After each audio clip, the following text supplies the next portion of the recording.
कन्या देवी रूप समान, कहते हैं सब वेद पुराण। कन्या पूजन से होता है घर परिवार जग कल्याण। नमस्कार, हमारी खास पेशकश माँ में आपका स्वागत है। मैं हूं आपके साथ अशिका राणा। माँ आदिशक्ति को प्रसन्न करने के लिए बेहद खास दिन है।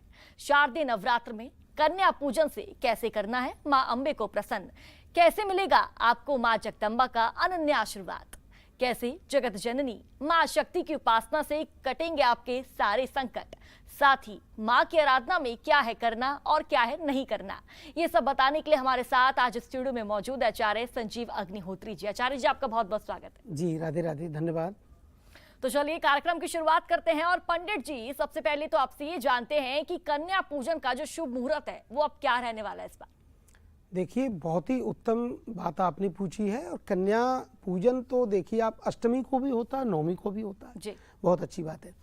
तो कन्या पूजन तो प्रातः काल ही जितना भी जल्दी हो जाए उतनी जल्दी कन्या पूजन करें। और कन्या पूजन के बाद उनको भोज, जो भी प्रसाद हम प्रदान करते हैं, हलवा है, चना है, या जो भी हम बनाते हैं उनके लिए भाव से, फल है, मिष्टान है, तो बड़े भाव से उनको समर्पित करना चाहिए। और उसके लिए प्रातः काल स्नान आदि से निवृत्त होकर के माँ का जो आपने चौकी, जो आपने कलश स्थापन किया हुआ है, उस कलश स्थापन का गणेश जी आदि, गौरी आदि का सबका पूजन करके, माँ दुर्गा का पूजन करके, और उसके बाद कन्याओं को बुलाएं, आदर सहित बुलाएं, उनको प्रणाम करें, दंडवत प्रणाम करें।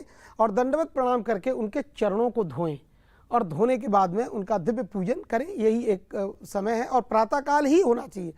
तो कन्या एक बहुत बड़ी एक कृपा है माँ की, भगवती की, और भगवान की कृपा है कि जिस पिता को प्रथम संतान कन्या होती है, वो पिता वाल्मीकि रामायण में महाराज जानकी सीता मैया के जो पिताजी जनक जी हैं, वो कहते हैं कि जिस पिता को प्रथम संतान कन्या होती है वो पिता बड़ा भाग्यशाली होता है। तो कन्या पूजन बड़े भाव से होना चाहिए।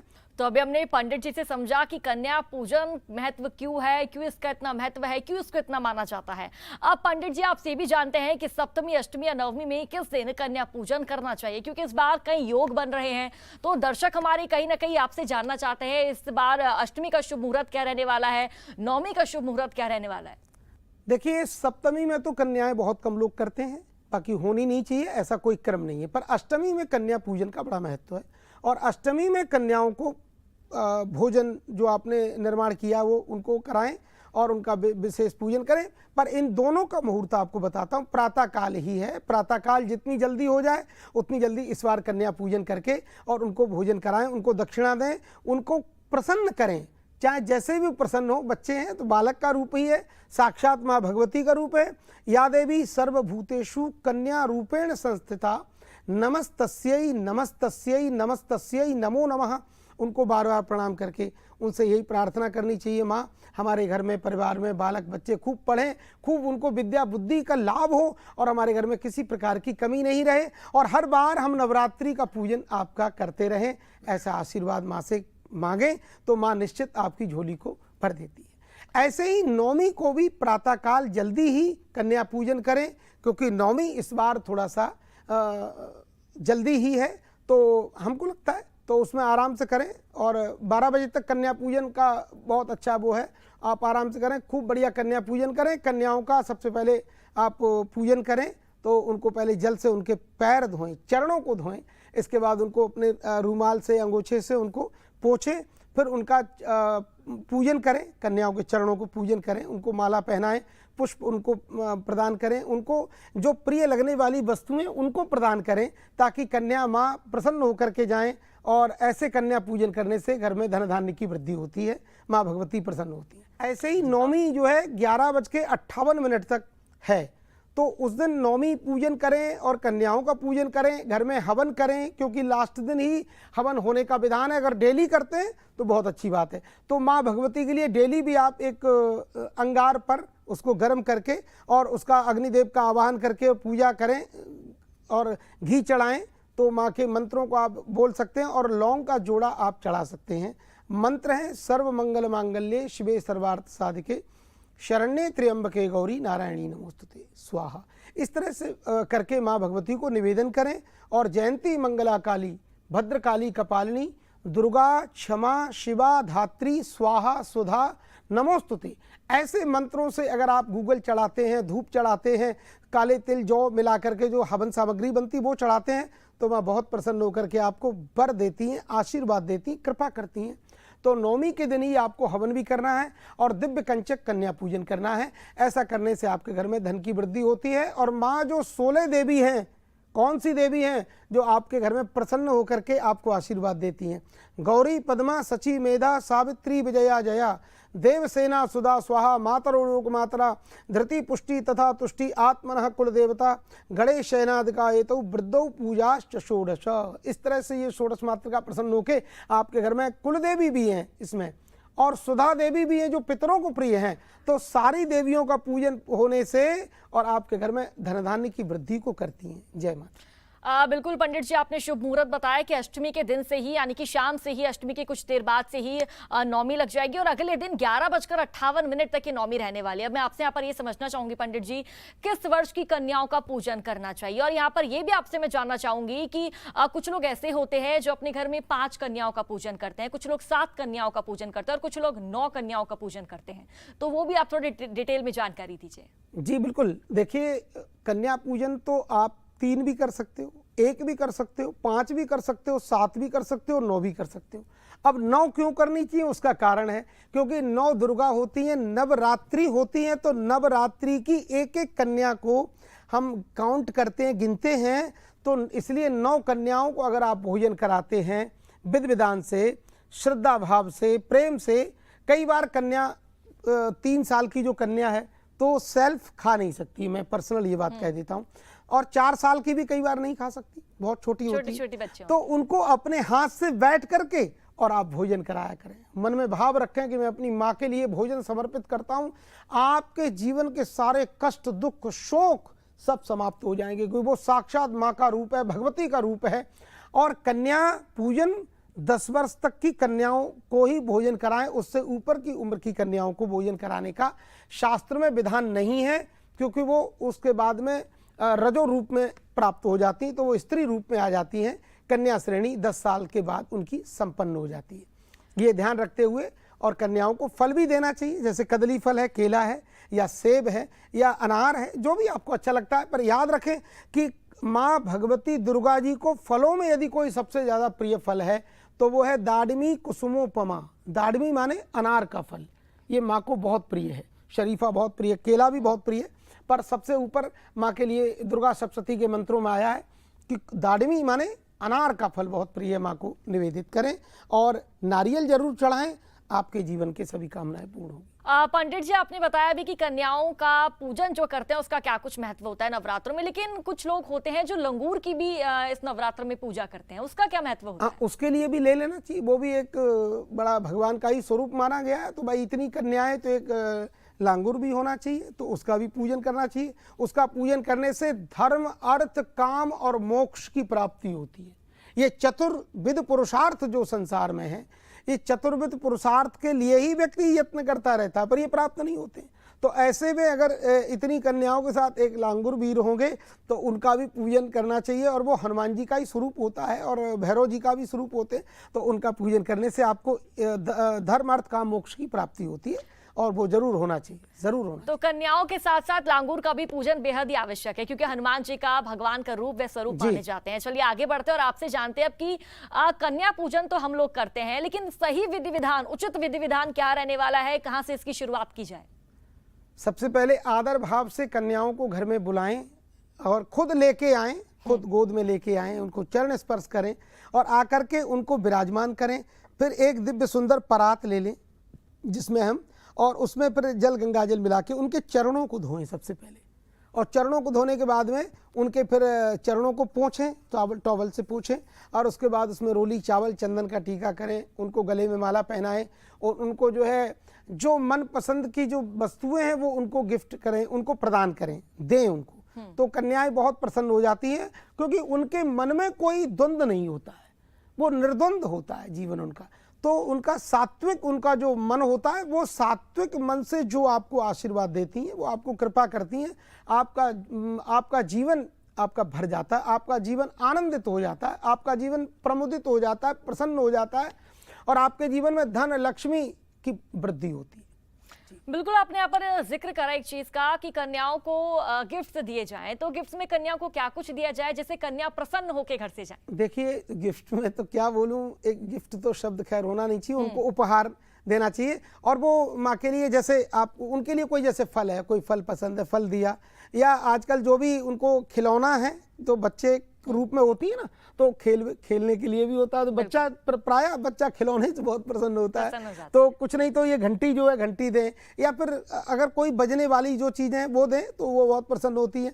या कोई पेय पदार्थ में जैसे कोई रस, जिसको कहते हैं जूस बोलते हैं आप लोग, तो रस कोई है तो उनको वो पसंद है तो वो आप उनको प्रदान करें। पर सात्विक होना चाहिए रस, कोई असात्विक नहीं होना चाहिए। और वही माँ को जो चढ़ाएं वही उनको दें, क्योंकि अगर कोई गलत चीज़ आपने दे दी तो उसका फिर पाप भी लगेगा।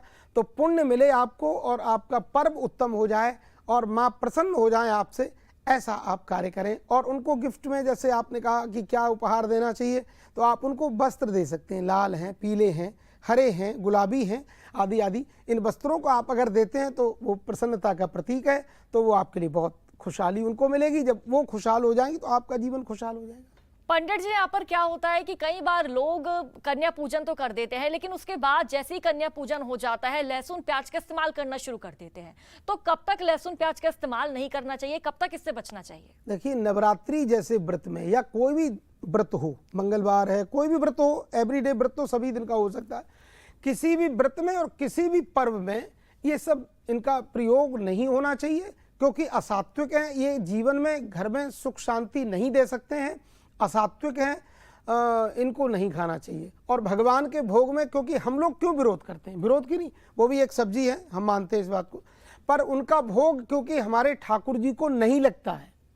जब भगवान का जिस वस्तु का भोग नहीं लगता है तो उसको हम लोग भी ग्रहण नहीं करते, इसलिए वो अशुद्ध वस्तु है, अपवित्र वस्तु है, उसको नहीं खाना चाहिए। ये मैं जानता हूं और मानता हूं कि आयुर्वेद में लिखा है कि ये बहुत बड़ी एक आयुर्वेद औषधि है, तो औषधि के हिसाब से अगर कोई खाता है तो उसके लिए हमारा कोई विरोध नहीं है। पर अगर सात्विक बनकर के आप खाना चाहते हो, कृष्ण भक्त होके, दुर्गा माँ के भक्त होके, राम जी के भक्त होके, और अगर आप इनका सेवन करते हो तो भगवान आपसे जल्दी प्रसन्न नहीं होंगे। ये जरूर आपको समझाना चाहता हूँ। ये मेरा कोई ऑर्डर नहीं है, मेरी कोई आज्ञा नहीं है, ये आपसे गुजारिश और प्रार्थना कर रहा हूँ कि सात्विक जब दिन है, जो माँ का दिन चल रहे हैं, या जो भी मंगलवार है, जो भी शनिवार है, जो भी आप मानते हो, तो किसी भी व्रत जब तक नियम है, अनुष्ठान में आपको ये सब सेवन नहीं करना चाहिए, अवॉइड करना चाहिए और भगवान का भजन करना चाहिए। सात्विक जो फल हैं, सात्विक जो वस्तुएं, उनका भगवान को भोग लगाएं और स्वयं भी ग्रहण करें, इससे आपका जीवन आनंदित होने वाला है। कुल तो तामसिक भोजन जो इस्तेमाल लोग करते हैं नवरात्र के बाद, उसका लोगों को इस्तेमाल नहीं करना चाहिए। लेकिन पंडित जी, आपसे मैं यहाँ पर ये भी समझना चाहूंगी, जैसे हम देखते हैं कि नवरात्रि के पहले दिन है और घर में अखंड ज्योत की शुरुआत हो जाती है, तो ये अखंड ज्योत कब तक जलती रहनी चाहिए, प्रज्वलित रहनी चाहिए? क्या नवमी तक या फिर दशहरे तक? नवमी को तो बुझनी नहीं चाहिए। नवमी का तो मैंने पहले ही कहा, नवरात्रि बोलते हो आप, नव दिन नहीं बोलते हो। तब नवरात्रि पर्यंत, 9 दिन पर्यंत, नवरात्रि पर्यंत 9 रातों तक पूरी ज्योत जलनी चाहिए। 10वीं को जाकर के आप भले ही घी ना डालो, कुछ भी मत करो, पर दशहरा भी बहुत उत्तम। अगर उस दिन भी अगर आपका दीप प्रज्वलन होता है तो वर्ष भर के आपकी बहुत बड़ी आपत्ति विपत्तियों का शमन हो जाता है। इसलिए दीप तो जलना चाहिए, दीप को कभी शांत नहीं करना चाहिए। और हाँ, लेकिन नवरात्रि, नवमी और नवमी की रात्रि तक भी दीपक को निश्चित रूपेण चलना चाहिए, शांत नहीं होना चाहिए, ध्यान रखें। बिल्कुल। और आगे मैं आपसे यहाँ पर ये भी समझना चाहूंगी, जिस तरह से पंडित जी हम देखते हैं कि पहले दिन से ही जो खेतरी बोई जाती है, हमने अपने दर्शकों के लिए यहाँ पर रखी भी है, जो खेतरी है उसको बोया जाता है, तो उसका क्या महत्व होता है, उसके पीछे बोने की वजह क्या होती है, और जब वो बो जाती है तो उसको क्या करना चाहिए आखिर में? देखिए, वो बोने के बोई जाती है इसलिए कि हमारे घर में जो अन्न धन हमेशा भरा पूरा रहे और हमारी खेती बहुत अच्छी आए और माँ की उस पर दृष्टि पड़े, तो हमारा जो क्षेत्र होता है, जो हमारा खेत होता है, उसमें भी अच्छी खेती आए और हमारे जीवन में सुख शांति समृद्धि रहे, इसके लिए इसको बोया जाता है। और दूसरी बात, घर की जो आपत्ति विपत्ति है उसको भी हरण करती है।